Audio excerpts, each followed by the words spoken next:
focus ka sa iyong career, business, money na mga nawala sa inyong negosyo, kaperahan, sa savings, ayan. So, ayan, no. There's a bitterness. There's a Queen of Swords na reverse.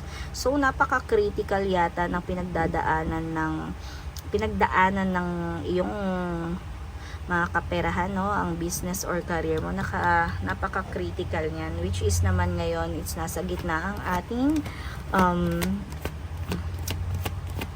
ating card na recovery. Ayan. Yan natin. So, yan. Because of your strength, parang ikaw na lang sa inyo, sa grupo nyo, sa pamilya nyo, ang natitirang matibay, no? Kaya ayan eh, no? Kaya ayan guys, ikaw ang naging dahilan